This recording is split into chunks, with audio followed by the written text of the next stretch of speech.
each year around this time, like as we get right before the NFL draft, I'm always very curious about how you view the rookies, Jim Coventry. And the reason is because similar to me, you have a very interesting approach, whereas that you're focused on the NFL all year long. You're not watching college, so you don't have any of these biases. I think the people that watch a lot of college football, it's a good, evaluation of rookies, but I like that you go back, look at the tape, and you're going in with like a clean slate. Sure, you've heard things. You've heard Bijan Robinson, you've heard Bryce Young, but then you go in with a lot of with very little bias. Yeah, that is really important to me. That you use the words clean slate. Now, my hopeful superpower is that I understand the NFL inside and out. So when I'm doing my scouting evaluations, I am trying to see what specific NFL role a player will fit. I want to see, are you a Z receiver, which means you're lined up on the same side of the field with the tight end off the line to get a free release? Are you the X receiver who lines up across the opposite side from the tight end to at the line of scrimmage, taking on contact? Are you a typical slot receiver? Are you a stretch receiver that's going to take the top off the defense, either from the slot or from the Z? So I'm looking at all these different ideas, and I'm trying to take each player and put them into where I think they fit from an NFL standpoint. And then when I do my matchup of which teams I think my draft players, now they might not go that route, but I try to see how they fit into today's NFL. And hopefully some scouts are looking at that too. Man, I missed broadcasting with you. That's like sweet music to my ears right there, Jim Coventry. Yeah, for those of you familiar with Jim, he's one of our top guys over at RotoWire. I'm going to be doing like a whole introduction for you, Jim, a pre-recorded introduction. But for those who don't know, Jim and I do we did a radio show on SiriusXM Sunday mornings, game day show. And we haven't broadcasted since. So, but it's been too long, Jim Coventry. I've been following your podcast every week with Joe Bartle that we do on the RotoWire podcast feed. But today we're going to talk about 7 must-draft rookies. And what I really mean by that are the way I'm looking at it in these dynasty superflex drafts, because this is dynasty season. In addition to wanting to know who the rookies are and, your deep analysis of them for Bestball, that's great. But this is the season where the psychos like myself and yourself come out, and we're really just looking who are the guys that we are worth trading up for in our rookie drafts, who we just want to sit back and I count like in Superflex drafts, like a tier of 8 or 9. I mean, there's other guys we want. So we're going to get deep into that. So Jim, the first thing you talked about like observing wide receivers and how those guys fit into the NFL. What do you think is the number one most important trait for a guy that you were observing in college, and how not only does he fit into the NFL, but how a guy can benefit us for fantasy? Because you often hear, oh, this guy will be a real life NFL player, but not great for fantasy. So wide receivers, what are you looking for that translates to fantasy football? It depends on the position. If you are in what we call that X receiver, I said earlier, who lines up opposite the tight end, it's a person who can win in press man one-on-one matchups. So if I'm looking at an X, he has to be able to check that box. He can win in any one of a number of ways. He can win through agility. He could win through shielding. You're shielding the defender from the ball. He could have very good my ball mentality to go up and get it. So there are multiple. So I'm looking for those. If you are, again, that Z possession receiver who, again, lines up on the same side of the tight end, you have a free release. This guy, I don't need him to be able to have excellent separation skills at the line. I need him to run crisp routes. I need to see that the routes are not rounded off. I need to also see, I do want to see how he attacks the ball in the air, because with all the zone defense, it's going to be 70+% zone these days in the NFL. You have to be able to attack the ball, because there are players who are coming into the various angles of the zone looking to attack the ball as well. And I also need to know that you can navigate traffic a bit. And then your slot receiver, that's a big agility one. It's winning very quickly because the ball is out to the slot receiver in usually 2.3 seconds. So he has, that slot receiver, that little amount of time to be able to win and get some separation and give his quarterback a viable target. So those are some of the basics I look for. But again, it's really based on the type of receiver you are. All right, so let's stick with the wide receivers here. I'm looking at your Superflex Dynasty rookie draft, rankings, and I was a little surprised to see that you have Quentin Johnston number one of the wide receiver group. I love Quentin Johnston. It seems like his star has faded a little bit. Like he was, he's the typical, or of this group, he's the most typical alpha size, right? So with JSN, basically the consensus one in most circles.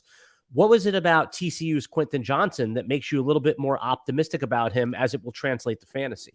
The X receivers in the NFL right now are gaining an advantage because the NFL is a lot about winning in the middle of the field. Defenses are adjusting to that.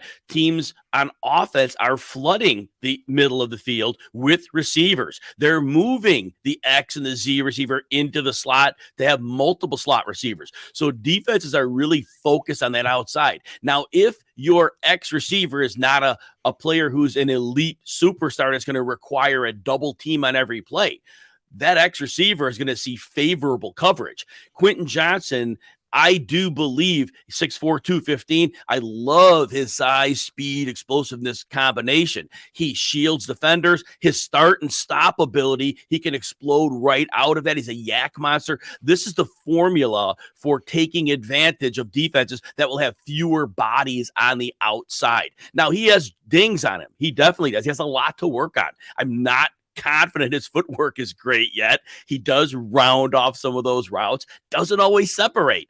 In traffic, hands just kind of okay. But I think overall, he's a player that teams can work with. He has the tools. He has the size. And the size is one thing that it's fixed. You have that size. Other players don't. Teams are very, very in need of a player of this profile type. And so I do believe wherever he lands, it's going to be a priority to get him heavily involved. Here's a draft capital question for you. Let's say that he doesn't make it into the first round, and like we're in day 3 now, like we understand what's going on. What if has that like T. Higgins spot where he's beginning of the second round, the first 3 picks of the second round? Does that does that matter to you? And I'm just going to give you a hypothetical. JSN and Zay Flowers make it into the first round, and then Johnson makes it into the second round. Will you still, and let's say we like all the landing spots, right? I'm just going to say landing spot neutral for all 3 guys. Will you keep Johnson as your number 1 guy? You bring up JSN, and we love big slot receivers these days, and he has a lot going for him. But I still think ultimately that as good as the slot receivers are, we don't always see them turn into Amon-Ra St. Brown. We see a lot of slot receivers do okay. They're not Julian Edelman's, all of them. They don't put up that 100 catches. So I still think Quentin Johnston, being that prototype X who probably walks into a starting job on day 1, is going to be playing 90% of snaps. He's likely to see significant target share. So I do think that he works there. I don't think he's so much of a project that teams are going to, wherever they draft him, I don't think they're going to say he's a project. I think he's expected to contribute on day 1. You know what's funny about draft capital, Jim Coventry? We draw this arbitrary line at pick 32. Well, I guess it's 31 this year because the Dolphins don't have their pick, but in a normal year. And if a guy's pick 35, like, oh, no, he's second rounder. It's in the NFL looks at these guys in tiers also, right? So the tier might be from pick 22 to 37. So we get so hung up on draft capital. And I think the best recent example are Christian Watson and T. Higgins. Those guys are obviously first rounders that just didn't make it into the first round, but they're in that, they're in a tier with the other first rounders. So I think when you hear a lot of podcasters, ourselves included, we do this too with the draft capital, we pay attention to it. But it's an arbitrary line in the sand. And we know that all 32 teams had a crack at this guy. They didn't, a second rounder, didn't take him. So that does mean something. But sometimes, like you're in your fantasy draft, they're just playing the board. Hey, let's take this tackle here or this lineman because we know we like 4 receivers. And also what you're talking about with Johnston, I showed your rankings to a few people and they scoffed at him, Jim, but I don't do that anymore. I learned my lesson by not scoffing because think about the Jerry Jeudy year, the Henry Ruggs, a lot of Jeudy was ahead of Justin Jefferson in every ranking. If you traded back from pick 5 in your dynasty rookie draft to pick 8 and got Justin Jefferson plus like a second round pick, that seemed to work out. Jalen Waddle, when he was in a rookie draft, was going pick 11, pick 12. And he was like, what, the 5th or 6th overall pick in the NFL draft. So just because Johnston maybe doesn't get drafted before JSN, I think that this is an eye opener for me because I've been in like the consensus bubble for the last few weeks. And this is why I'm glad to have you on for sobriety reasons. Let's continue talking about our wide receivers here. You have Zay Flowers at number 4, Jordan Addison at number 3. Zay Flowers seems to be the guy that's, people are, the mockers are putting in the first round. So I'm curious on your evaluation of Zay Flowers, the good and the bad. When I see him, I see a situational deep threat. I see a guy that's going to be getting some deep shots. I don't see him as a high volume player. He may do well from the slot. And I know slot receivers are often small.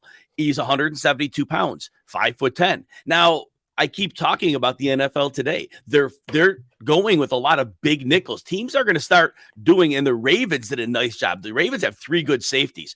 We're going to see teams starting to put 3 safeties on the field playing this big nickel to defend the slot, get bigger bodies on there, rough up the receivers because you could rough them up in a 5-yard radius. And so, look, I know Zay Flowers separates at an elite level, and he has great lateral agility, but I don't know how he's going to do when traffic in the NFL is pounding him around and the NFL starts putting bigger defenders in there.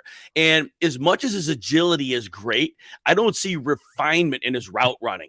I don't think he navigates zones very well. In college, you're open. It's real simple. In college and most offenses, you're open. In the NFL, if you're open, that means you don't have 2 guys on you. Pretty much. You got single coverage. And so I do have concerns. I think he's ultimately going to be a situational deep threat. He'll be used in the slot, but I don't think he's going to dominate in the slot in the NFL. So if he's taken in the first round of the real NFL draft, if that does happen, it's not going to change your fantasy football evaluation. It just basically solidifies him as a top 5 guy. Is that really what you're saying? Yes, because we have to be cognizant of that when we're making these rankings. If a player is going to go high, then he's going to have opportunity. You brought it up. Draft capital means a lot in the NFL. There's no question about it. And if you're drafted, you're going to have that opportunity to shine. And so, yes, he's going to be drafted high. No matter how I see him, he's going to be in a position to succeed. Yeah, the reason draft capital actually matters is because theoretically that everything's baked into draft capital, their combine score, their value, their college tape, what the NFL thinks of them. So if you made a formula of all that stuff, the equal sign would be DC, draft capital, right? So that theoretically has everything baked in. So when people say, oh, his draft capital is this, but his tape was that, it's like, no, that's already, you're double counting at that point. So yes. Who do you think, which NFL team or teams do you think would be the best spot that's realistic for Zay Flowers? So basically anyone picking from like 17 on, who do you think is like the best fit where he can maximize his fantasy football output? All right, the teams I have him going to, and I think these are all outside that number. I have a different document numbers. The Jaguars, Steelers, or Buccaneers. I believe all 3 of those would be good fits for him. I know the Buccaneers have Chris Godwin, but again, I think Flowers would be more of a stretch the field guy. And now, and we don't know the quarterback situation there right now. It might be Baker Mayfield, but I'm agnostic to that because the Buccaneers, if they're looking there, Mike Evans is aging, starting to show a little bit of signs. The Jaguars, I really like that as a landing spot because the one thing that offense lacked was verticality. They were getting some verticality from the slot from Christian Kirk, but they need somebody to lift the lid on that defense. Marvin Jones was well past that part of his career. Obviously, Zay Jones is more of an underneath intermediate guy. So Zay Flowers would be a really nice fit. And I know the Steelers have really good players. And I know they have George Pickens, who I love a lot. But again, I think if Flowers is used to stretch the field from the interior, I think Bijan Johnson could be a player who didn't play great last year, but they really need somebody to stretch from the middle. Flowers would be a really nice fit for the Steelers. I like the idea of the Jaguars, the Zay brothers, right? Yes. Zay and Zay. And I think Marvin Jones, I have to double check my notes. I think he moved over to the Detroit Lions. So that I really do like this spot because he's back. That gives him an opportunity to possibly start right away. I've been drafting Calvin Ridley, not aggressively, but where he falls to me too. So be interesting to see how that goes. And then you mentioned the Steelers, which is very interesting because the 4th round draft pick Calvin Austin last year didn't play. Right. They don't know if he could play. Right. And just because he's there, see a lot of it, the pushback on what you said with the Steelers, be like, no, they have Calvin Austin. It's a 4th round pick. You know, he might not be on the roster. I mean, he probably will be, but there's a chance he won't, you know, especially if they get Zay Flowers. So this is why I love talking to Jim Coventry. I didn't even think about that spot for him. And the Steelers have never been shy about adding wide receiver talent. They have always done that. When they see a guy that they know can contribute, they're pushing the button. They're totally going there, right, Alan? We've seen that for a long time with that organization. I'm resetting right now. I'm Alan Seslowsky of RotoWire.com, along with RotoWire's favorite son, Jim Coventry. And we are here talking about 7 must-draft rookies for your Dynasty rookie mock draft. We'll do this again after the NFL draft, and because draft capital matters, as we've been talking about. And as always, the RotoWire Fantasy Football Dynasty podcast is brought to you by Underdog Fantasy. All right, we're talking about Jim Coventry's 7 must-draft rookies. And in Superflex formats, what I noticed is that there's a big 8, a big 9, a big 10, but obviously some of these guys are gonna fail, right? I mean, it's obvious. If you knew all 10 guys are gonna work out, you wouldn't care where you drafted. So let's start at the top. You know, if you even mention not taking Bijan Robinson at 1.1 over whoever QB1 is, you're dismissed as a fraud, as a fake. So I noticed you have him at number 1 as well, right? Just give me the case here. I mean, in your judgment, from what you've observed, Bijan Robinson, the running back out of Texas, who's expected to be a 1st-round running back, very insulated. What's the do you see him as this all-time prospect, or is he more like a Cam Akers type in the NFL? Great question, Alan. This relates to the entire class. There are a lot of question marks with every player in the offensive side of this draft. But Bijan Robinson doesn't have the same amount of questions. I feel if there was one player, and no player is ever bust proof, but I think Bijan Robinson is the one player who is closest to that. And at the premium running back position, and I know in a super flex, you can't get enough quarterbacks, but I think that the potential of Robinson not busting and being very good, to me, that solidifies him. Now, look, he profiles as a legit 3-down starter. We all know that. He can actually run more routes than just the dump-offs and screens that a lot of receivers get. He has like legit wide receiver skills. So again, in today's football, they will move the running backs around if they're versatile. They could split him out into the slot. Not that they will, but they can. He has the ability to do all this. His agility for his size, he tested well. He forces missed tackles. I love his patience. When he runs, he'll set up defenders at that second level, and his combo between power and speed is just a brilliant match. Now, every player has potential warts, right? Well, he does bounce it outside a little too much. You can get away with that in college. When you're running boys against boys, that'll happen. But when it's men against men, a little bit different. But I think that's one he reigns in a little bit.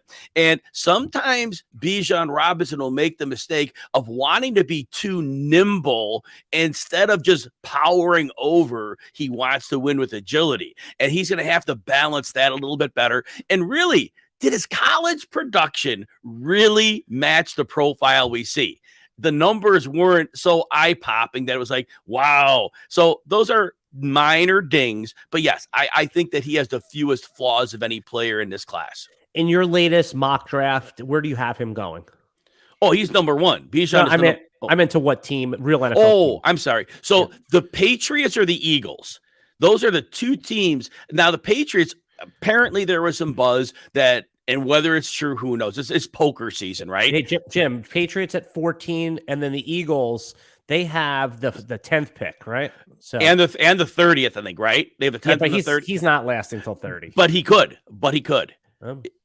Because remember, there are a lot of teams that will never select a running back in the first round. There are other teams that have consistently seen the problems you have in 3 years once they start asking for more money. And then the wear out factor. So I'm not arguing with you on this one. He may well go high. And the Patriots, I have him. He may go at 14. But we see running backs slide. And teams keep learning this lesson the hard way with running backs. There aren't many happy success stories of, wow, we had this high draft pick and he was with us forever. It doesn't really work out that way now. Economics are a big problem. And that's a minor nitpick. So he, like you said, he probably does go in the first round.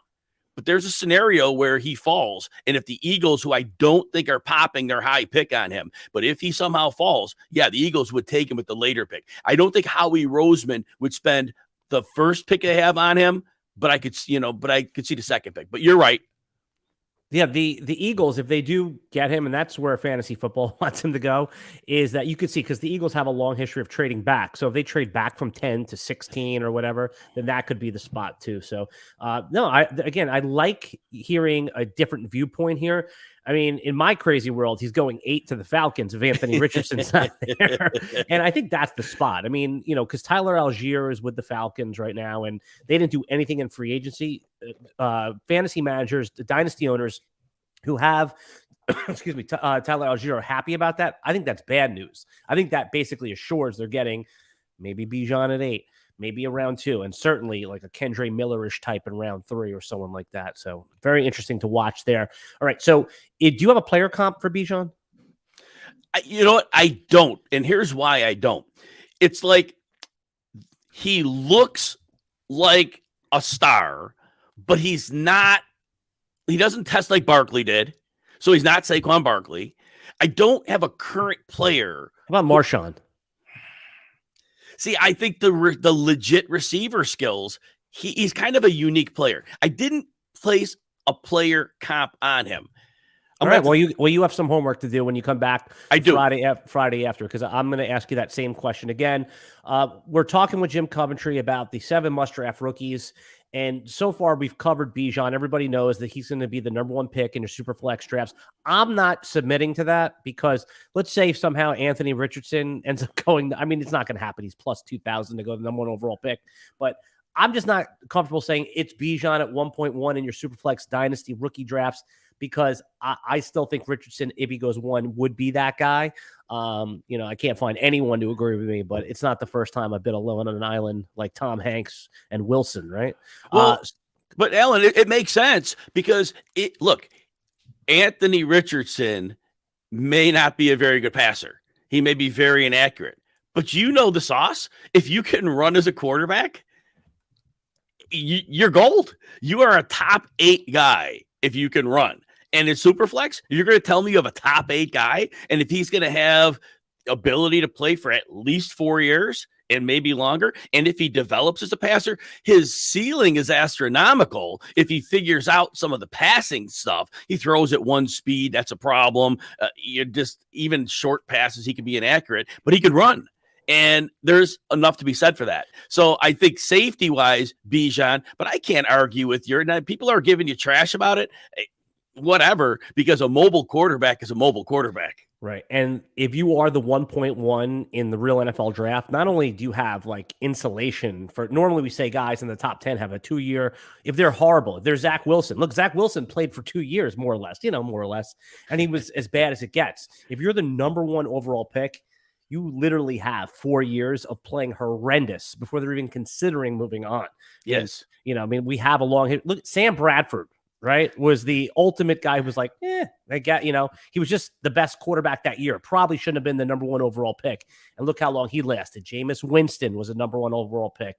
Not good for real NFL, and he's still in the league, and contrast that with like the number 2 pick that year, with number 2 picks like Carson Wentz out of the league, right? I mean, more or less. He might end up on a roster before it's said and done. Jim, let's take a quick break right here for the audio listening audience. And we come back, I want to ask you about a couple more of these quarterbacks for Superflex Dynasty Leagues and which ones are must draft other than the top couple guys. We'll be right back.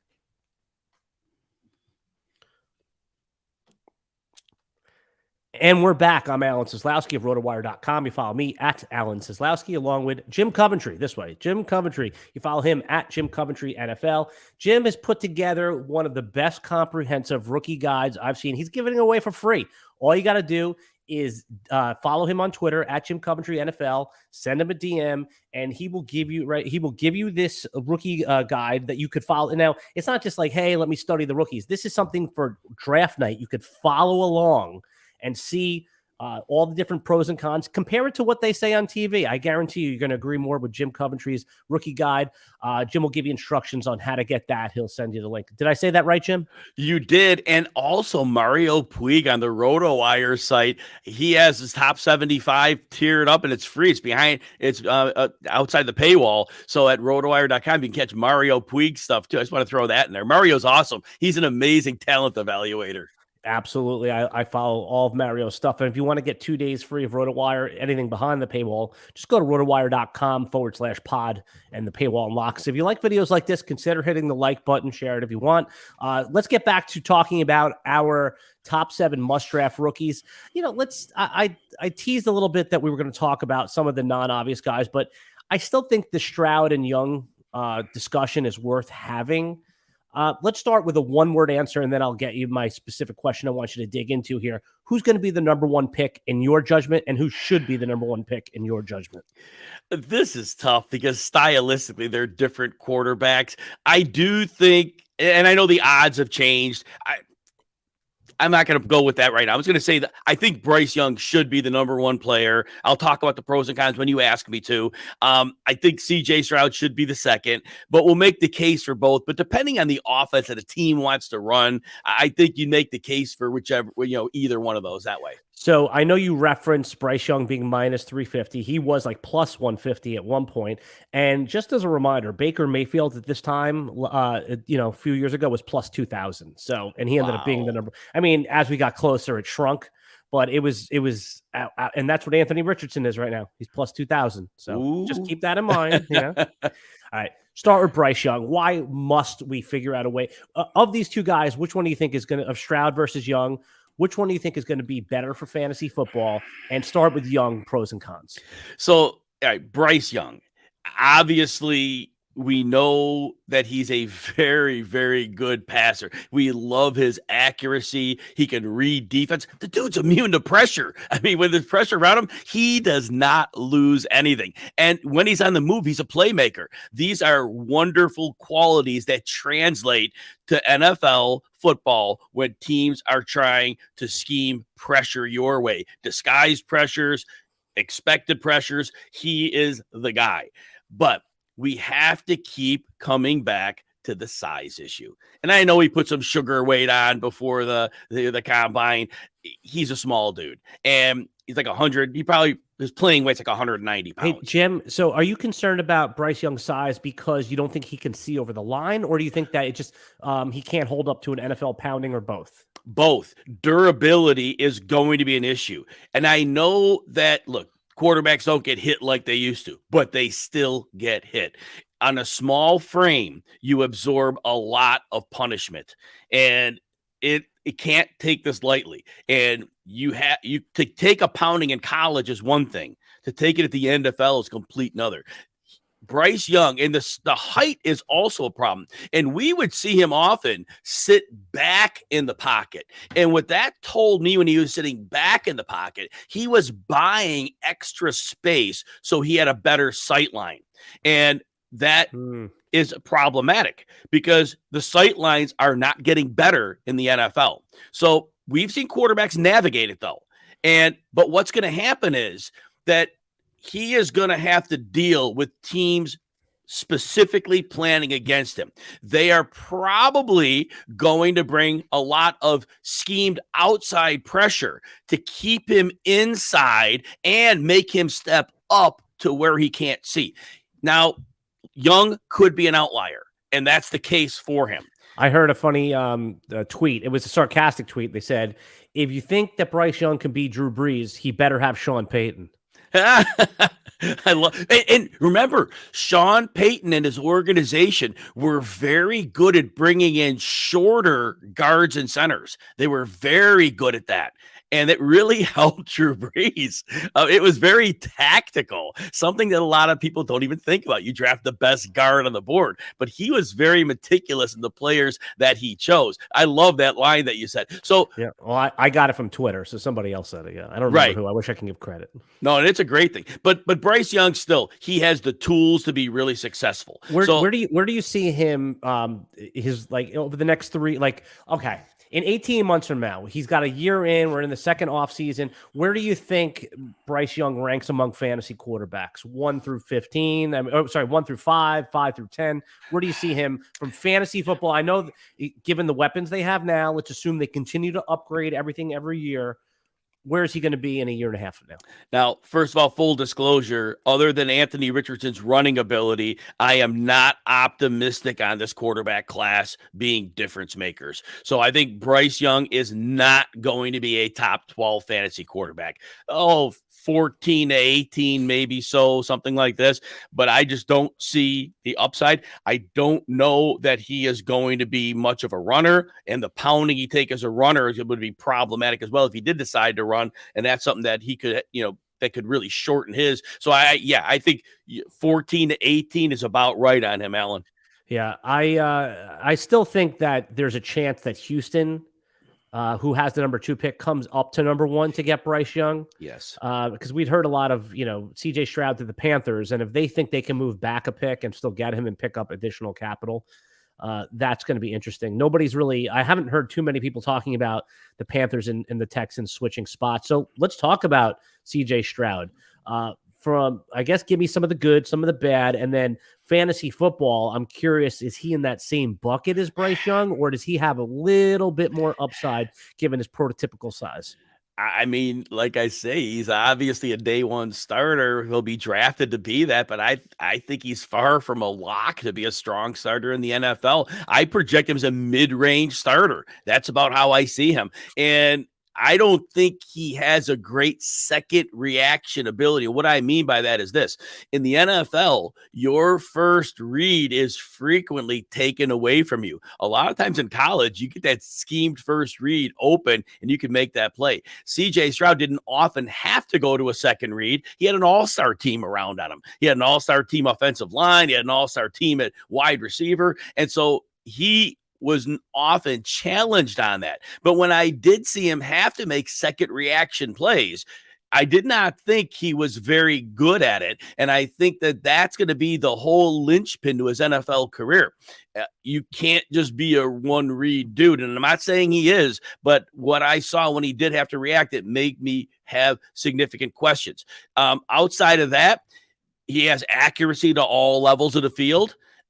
He can have drive strength on his throws to the perimeter. And that's a good test for quarterbacks because remember, when you throw the ball straight down the field, a 30-yard pass is a 30-yard pass. But if you're throwing a 30-yard pass to the sideline, all of a sudden that's a 45-yard pass because you're building in that sideline yardage as well. He could drive that ball there. And I also think what's going to help him in the NFL is he layers the ball well. We see the different zones where players are moving, and if you can layer a ball into a zone where you have zone beater routes from the receivers, so he is equipped to do that. Now, the downside is we talked about his being able to drive the ball to the perimeter, but overall, it's going to sound weird, but in the middle of the field, it's not like he is going to beat tight coverage with his arm. So he could get the drive to get the ball to where it needs to go on the perimeter, but I don't know. When he gets on the move, that's where the problem is. When he gets on the move, I see him lose zip on some of his passes. And a lot of NFL football, we took second reaction where he struggles. And if he's losing zip on the ball, that's going to be problematic. And I also don't think his pocket awareness is great. And again, he played behind an all-star team where he was at in college and at Ohio State. Yeah. So realistically, he didn't have to have much, but when the pocket got muddied, he looked like he didn't really recognize that traffic was coming. And so, I was going to say with Stroud as well, it's do you think which one of those guys do you think is the better fit for which team? Like if you were allowed to place them for fantasy football, I want to know the upside, or is it a wash? Like, would you put Young with the Texans, Stroud with the Panthers? Like, which one of those makes more sense as you're seeing it today? All right, so it's going to be a weird answer I'm going to give you because both teams are at the point in their development where they're blank canvases. There is no predetermined system coming in either one right now because they don't have really anything solidified on offense on either team. So if they choose a quarterback that they want to design an offense around, they could definitely do that. So realistically, if they want to have their quarterback, they want to do a little more athletic stuff, move him out a little bit more. CJ Stroud is probably their guy. And I think both teams have good offense. They're good offensive line. They're not great. They struggle in some areas, but I think either one works there. I think Stroud to the Texans would be interesting because we don't know if John Mechie's coming back strong, and I hope his health is great. They said he's 100%. Yeah. I mean, that's the word. So yes, and he's expected back. But I always, hope the best for him, and I never really know, right? I want to see him on the Jim, field. and I mean, I know this is not like a typical injury, but are you coming around on injury pessimism? This is a long. Well, this is an injury, dude. This is cancer. So you know what I'm saying? Yes, that's not really injury. Right, I just get scared. I just get scared when I hear the word cancer. That's all. It's a scary word. Yeah. So let me ask you this. I don't know if I've heard this talked about. I was just making a joke. I know. No. Good cancer humor for the morning, right? I mean, man. Yeah. Come on, we have to keep this thing light. I understand. Yes, too soon. So if CJ Stroud does go at number 2. Is it a possibility, and we've seen this happen in the real NFL, that his college teammate, Jackson Smith-Njigba, gets drafted at number 12? With that, I mean, we've seen it with Joe Burrow and Ja'Marr Chase. We've seen it with, work out with other, combinations recently. So that seems like a plausible thing that I would be really into Stroud there if JSN, his teammate, I mean, I guess he hasn't played a lot of football, JSN, in a long time, but would that give you a little bit more confidence to move Stroud up over Bryce Young? It's interesting when you mention this because Ja'Marr Chase, obviously a transformative player. So, yes, you bring your college teammate, but he's also maybe one of the 4 best receivers in the NFL. I'm just putting that number there. He could be number 1. He could be number 2, anywhere in there, however you look at him. And so then we look at Jalen Waddle, and Jalen Waddle is like a mega elite player, right? If you didn't have Tyreek Hill on that team, you could wonder the damage you do. So JSN, bringing him in, I think he's going to be a very good player, but I just think that he's not a transformative player, whereas Waddle could be. If he was given a chance, he could be that type of player. So I love the connection you're making on that. I don't know how much your big slot, which I think he could play Z too, but I think he's be a big slot. It certainly gives a comfort level to that young quarterback for sure. But I think JSN is going to have a little bit of a learning curve as well. All right. I want to talk about some of the running backs here, and a couple of the running backs that you're way off on consensus. And again, I'm gonna make the bring up Israel oh man, I keep scrolling it. Adabakanda. How do you say it's properly? I call him Izzy A, by the way. I think you just said it right. Yeah, Kanda. On the Sonic Truth podcast, I keep getting corrected. Someone keeps, because I can't say, I'm sure in another week or two I'll get it down, but Israel A. Okay. Pittsburgh running back who, basically blew up his pro day. He's moved into ADP and mock drafts. He's moved into the first round in single quarterback leagues. You're probably getting him at pick 8 through 12, maybe a little later, 9 through 15 in Superflex drafts. You have him as your RB12 here. So throw a little cold water on it. Why do you have him so low? Because right now, I've seen him move up as high as RB3, RB5 in some of the rankings around the fantasy football industry. It's interesting because I just see him as a player that's going to battle for running back depth, change a pace runner with speed. I don't see him holding up to the physicality at the next level as a runner. If he can develop as a receiver, he could see an expanded role. I just do not see him being a player that's going to have much ability to be able to be, a great player at the next level. Yes, he has speed, capable of big plays. He was that former sprinter. We know that.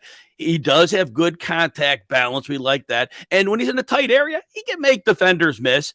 And he has goods. But here's the problem. He's not very evasive. And that's going to be a problem for him. He is a bigger guy at 215, so we give him that. But when he switches directions, it's kind of choppy. And when you switch directions in the NFL, it's got to be a little bit smoother. It's not going to work. And really, for his size, I don't think he has the power to run through NFL tacklers. He got away with some of it, but he would also get brought down when I thought he should have been. He's not polished as a running back. And so based on those factors, I don't think he's going to be anything special at the next level. The other player that's getting a lot of buzz now, and he certainly did in the offseason, was Bijan Robinson, backup running back, Quentin Johnston. Quentin Johnston had a great Senior Bowl, and he's now getting some buzz that he could go in the late second round of the real NFL draft. I don't believe that. I still think he's a round 3 player at best. But if he does get that mid-round 3 draft capital, I mean, round 2, forget it. Obviously, I know you'd move him up, but I could tell you've been talking to Mario, because Mario does not like Quentin Johnston as much as the consensus. So what's Jim Coventry's evaluation of Roschon, given that you're now the low man on him other than Mario Puig? It's funny. Mario and I, we both grind, but we haven't been talking in the off season. So I'm actually happy to see, because I know Mario does it the right way. And if he's seeing some of the same things I'm seeing, that's good. Look, in his testing, and I know, again, he's a 223-pound back. So a little bit of latitude there, right? But he didn't test well. He was in the 38th percentile. And again, a big guy back, you're probably not going to test in the 10th percentile. But anyway, I mean, the 90th percentile, I should say. His explosiveness, and this is the important one, explosiveness, those drills that measure that. He was in the 48th percentile. So that did not make me happy to see that. And look, he was great at forcing missed tackles in college. Beautiful at it, and has power, could break tackles. We know that. Contact balance, gets hit, he can maintain it. He's good in pass pro. But here's the things that I think aren't going to translate for him when he moves up with the big boys. If he changes directions, he loses speed. We see a lot of runners, they're fluid. When they make that change of direction, they maintain their speed. If you lose speed in the NFL, unless you're Le'Veon Bell, it's over. Good luck with that. And he doesn't, in addition to that, when he makes his cuts, you could get away with non-sharp cuts when you're bigger than the pack in college. He doesn't make sharp cuts. He rounds his cuts a little too much. He's going to take a lot of big hits, and he can absorb them because he's a bigger guy, but it's going to get him knocked down without getting the bigger gains. And I just think overall in college also, he tried to take the ball to the corner store way too much. And if he does that at all at the next level, and a lot of running backs can't get that out of their mind because they're always used to being bigger and fast enough. He's not fast enough to do this. So with his unimpressive profile, I think he's going to battle for a rotational role, and that's going to be about it. So you have him as like a 5th round pick. That's it. Wow. But if again, I've been hanging out with the player profiler guys a little too much on their podcast. So, I mean, you would think that this guy is the next, they have him as like an RB3 or RB4 in their rankings. If for some reason he does get late draft, round 2 draft capital, you're obviously going to change your evaluation there. Sure. Opportunity. If you get opportunity, right. That's anyone. Yes. Dynasty. Look, we need 2 years out, right? If you're going to give me production for 2 years, you're valuable. Yeah. All right. The other guy that you have higher than consensus in the running back. So, our must draft guys, I don't see anybody having Tank Bigsby as their RB4. That's where you have him right now, Jim Coventry. If this is an accurate evaluation, if you end up being right on Tank Bigsby, he's definitely a must draft player for dynasty players. So tell me a little bit about Tank. I don't like the way he tested. I'm going to give you that one right away. His testing almost sounds similar to Quentin Johnston. He was in the 40s percentiles in speed and only a 213 in the weight, 42nd percentile explosiveness. So that really wasn't good. Now, the things that I like about him, he has great change of direction skills. When he goes out of his breaks, the explosiveness is amazing. And I also see he'll vary his speeds when he's running. He'll set up both his blockers and he's able to set up the defenders.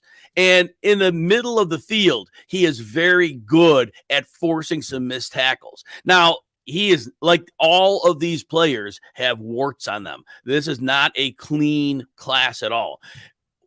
I didn't like he didn't seem to be the same player week to week. You'd have weeks where he looked really good and then games where he didn't seem to have the same juice. So that wasn't so good. And like we've mentioned about some of these other backs, he's another one. Tries to take the run outside a little more than we like. And his vision wasn't always what we wanted. And he's not a good receiver, but I still think his positive traits, I think those are going to lend himself to being able to be a very good early down back. All right, let's talk about the tight ends right now. Jim's Superflex tight end premium rankings have Michael Mayer, the tight end out of Notre Dame, as number 1. He has Dalton Kincaid 2, Sam Laporta at 3. That's my guy right there. Luke Musgrove at 4, and Darnell Washington at 5. I mean, this is such a deep tight end class. How many of these guys are you predicting to go in the first round of the real NFL draft, Jim? You know, I was going to say 2. Could Washington go in the first round? Definitely Washington go in the first round. In Jim's sportsbook, the line would be set at 2.5. 2.5. Exactly 2.5. And the thing with Darnell Washington is, and I don't know why he reminds me of him, but I think about, and he's old, all right, Mercedes Lewis. When Mercedes Lewis came out of college forever ago, we were thinking he was going to be this excellent receiver, and we already knew he could block. And I just think Darnell Washington is going to be that same guy. I think he's going to be a really, really good blocker. I just don't think he's an accomplished receiver. I don't think he has the nuance in running the routes. I don't think he's going to have the requisite ability to stretch the seam. So, yeah, but he's the guy that Mayer and Kincaid, yeah, I think they go in the first round. The Mayer should definitely go in the first round. He might even be a top 15 pick. And when I watched Mayer, I didn't think he was like great at anything, but I just thought he was like really good everywhere. Yes. A rock solid pick, almost like a Pat Freiermuth thing. But Freiermuth ended up being, obviously excellent for fantasy football. So who do you think? So if you think Mayer is the first guy off the board, which team is it going to be? Is it going to be the Chargers that take him in the middle there, or where do you have him slotted in? And at what number pick? And you said for Mayer? Yeah, for Mayer. Yeah, I could see the Lions or the Packers taking him. Ooh, I could see, and I think both teams really need tight end help. Obviously, the Lions traded away Hockenson last year. Brock Wright and a cast of others are behind him, and then the Packers are on Josiah DeGuara. And I really think that they need an upgrade, and they need a two-way tight end. They need somebody who can block, and they need somebody who can be helpful in the receiving game. And I think that's why he would be set to go to those two teams. Now, the funny thing is, with Kincaid going in the first round and just looking at team needs, I think that whichever one doesn't get Mayer may go with Kincaid. All right. I got a little pop quiz for you here. Luke Musgrave, who you have at your tight end 4, he was a 4-sport all-state level athlete in high school, okay? I want you, and none of the sports are the obvious ones. So what were the 4 sports where he was state champion level athlete, Jim? I mean, again, and I'll give you a hint. He went to high school in Oregon. So take a guess. I know you don't know this. I didn't prepare you for this. No, I'm going to guess volleyball. Great guess, but no, that's what I guessed because most of the West Coast guys play. So obviously we know football is one of them. All right, yeah, football, water polo. Nope. Go ahead. Yeah, man, it's gonna be tough. Golf. Great guess. Okay, ready? Yeah, go ahead. So alpine skiing. So good hip swivel for football. That was what I was thinking. Wrestling, I believe. If I'm wrong on that one, somebody correct me. So we have and track. Track, nice. Yes. Now, is that like a track and field thing where he was doing one of the events, like shot put, maybe? You're asking too many questions here. All right, yes, I know. to the man that just asked me 7, but yes. Yeah.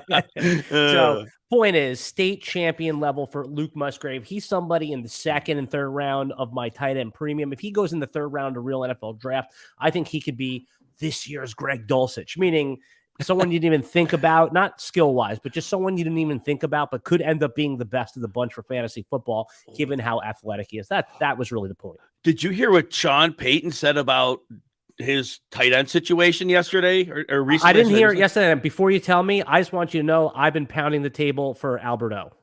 Well, apparently he said it was a tough watch when he was watching like the tight end film. And the follow-up report I had read is that they may even trade Alberto. I thought Alberto was a guy who was going to be like move into a role. So I don't know what the deal there is. But anyway, it sounds like Greg Dulcich isn't exactly going to be a favored son when Sean Payton's calling the shots this year. Yeah, and and that's a great point, a good actionable takeaway here. But what I meant is like the guy that produced right away that you can get your rookie draft. Obviously, yes, of course. Yeah, of course. And you know what? We forgot to do our we didn't forget. It's time to do our commercial for Underdog Bestball. And I don't sit there and read it, Jim Coventry. I just tell people is that the best commercial I can give for our sponsors, Underdog Fantasy, is I play it all the time. And right now they have the Superflex Big Board. You can go in there for $10, right? Obviously a chance to win $1 million. And if you love drafting, I do one of these a night, or at least 5 of them a week, right? And you go in there, you draft it's super flex right now. It's the big board contest, or you could just do like a $3 contest. Underdog Fantasy, download the app. If you put in the code RWNFL or click the link in the video description below, we'll double your first deposit. So if you put in $50, Underdog will give you $50. But here's the kicker, guys, is that we're also going to give you 6 months of RotoWire Premium for free. So just click the link below. Sign up for Underdog. It's a great time to draft. You get all the values on the rookies before the NFL draft. And it's also the best way to get ready for your season-long drafts by doing best ball drafts. And for those of you who haven't played, it's basically you draft 20 rounds, right? Super flex, meaning 2 quarterbacks right now. And then they're going to have a normal single quarterback league after this is over. And then you don't have to do anything. You just set it, and the next time you look at it is when the season's over. And whoever wins total points wins the money. So go play Underdog. RWNFL is their code where you get double your first deposit up to $100 plus 6 free months of RotoWire.com. And Ellen, that's 6 months of Underdog that gets us for the RotoWire subscription. That gets you through draft season and into the regular season. So that is a massive deal. Yeah, I mean, it's with RotoWire's premium. How I became a member before I worked for the company was once you see it, you're not going to leave. I mean, I got like 10 free days as a trial one time. And like, once you're there, you don't want to give it up. There's too much good stuff on there. You can get it 2 free days, rotowire.com/pod. All right, Jim, with our last few minutes here, I just want to talk about a few other guys that are must draft. Jahmyr Gibbs is the RB2 on most people's boards. You have him there as number 2. 2 questions. One, is he going in the first round? And if not, is he like a top 50 pick? And quickly break down the good and bad for his fantasy football prospects in the NFL. Yeah, I think he's definitely a top 50 pick. It's very hard to say otherwise on that. First round pick, again, with the draft capital that teams are unwilling to invest in running backs, I don't see that. I don't think he's going to go that high. But other than that, he's going to be a really good dynamic receiving back. And I think with his size, you don't want him seeing a ton of touches, okay? I think that's for sure. But I think that you're going to see him get enough touches in the running game to make him a very, very good fantasy asset. I mean, think back how when Sean Payton was coaching in New Orleans, how he would use Alvin Kamara. He'd get him about 15 carries. Now that might be higher than we would see for 15 Gibbs. touches, right? 15 touches. Well, he would get 7 and 9 targets. Because remember, he was catching 80 passes 3 straight years. I think it was 82 passes, maybe 3 years in a row. Yeah, amazing how that was like the same number for 3 years in a row. Right? And that's like 5 catches a game. And so I think that's how you want to deploy him. Because Gibbs, so as a runner, what I like about this, he's like that slasher runner, right? And he reads the defense well. He sees the second level. And a lot of running backs, that's a nuance that a lot of them don't get right away, but he does. And he's able to change directions like on a snap. So his vision is what we want to see. Now, he could get to the edge too. We talk about too many players trying to get to the edge, but I think this is a guy that when he gets to the edge, I think he can actually make that work. And he makes players miss. You get him in a one-on-one situation, and it's kind of lights out, right? And then he has what the NFL loves. He's got that gear. If you get him a crease, you get him into space, he could go a long way. And he rarely drops a pass. He's got phenomenal hands. So I think those are going to be the things that are going to make him work. Now, look, the size is going to be, he's 200 pounds. And so teams are very smart about managing workload. And like we said earlier, I think that's what's going to be done with him. But that's good. That's a good thing. You keep him on the field, right? I think the negatives, a little indecisive when he's running interior runs, but a good coaching staff, they're going to run concepts that don't make him just go up the middle. Good coaching can do that now. Pass pro, that's an issue. He missed a lot of assignments. He doesn't seem eager to take the contact on. But you know what? Nowadays, a lot of coaches are saying, you know what? He's more valuable as a receiver than as a blocker, and you've got to deal with him instead of vice versa. Which team is the best fit for him in the top 50? I would love to see him go to the Bengals. That would be a beautiful landing spot for him. They can always get, because I think Joe Mixon, there's a good chance Joe Mixon's gone. I really think that's going to happen. Well, he would have to go at pick 28 because the Bengals don't have a top 50 pick unless they jump back in. So would you be okay if the Bengals did take the plunge at 28 saying, hey, what are we going to wait for if this is our best fit? Yeah, I definitely think that if they make that plunge there, that would work. I could see them as a trade back candidate in that second round. But yeah, I could totally see them because it's a position of need. And do I have a minute to talk about the Bengals offense? Jim, you got all the time in the world, baby. So this is the thing I'm going to talk about a lot this preseason. So 2 years ago, the Bengals bring in Jahmyr Chase, and he was just ripping defenses up deep. League was playing a lot of single high safety. Well, between Patrick Mahomes in Kansas City and Jahmyr Chase in Cincinnati, defenses realized that you've got to limit explosive plays. That was the big move to more of the too high safety looks. Now, the Bengals were seeing more too high safeties than any team in the league. So basically, the first year the Bengals had him, it was rip them up deep. Last year was a big adjustment year for the Bengals. And some defenses were putting extra bodies on both Higgins and Chase. So what happens is now this is year 3. This is the year Bengals had their thing. The league made their adjustment. The Bengals now know the league's best counterpunch to what they have. This is the year they make that counterpunch. And I think what they really need is, because defenses are always going to play them back, they need a running back who has dynamic explosibility in the run and the screen game. Whereas Joe Mixon and P. Ryan were fine, Gibbs is way more than fine. And with the room he's going to have, he is a perfect fit to give the Bengals something to really punish defenses for taking away their top downfield assets. I have great breakdown. I actually love that call right there. So I have a fake trade that can get us there, right? So the Bengals are at 28, right? So my whole scenario starts with that pick 4. Indianapolis does not take a quarterback. They take their favorite position player, right? So they're still looking for a quarterback. So they come up from pick 35, Jim Coventry, to pick 28 to get Hendon Hooker. Yes. That's right. So they get that 5th-year option on the Tennessee quarterback. And that puts the Bengals at pick 35 where they take Jahmyr Gibbs. You love it. Oh, that's perfect. Alan Seslowsky, sweet, sweet music. All right, everybody. Follow Jim Coventry as I do at Jim Coventry NFL. He's giving away his free rookie guide.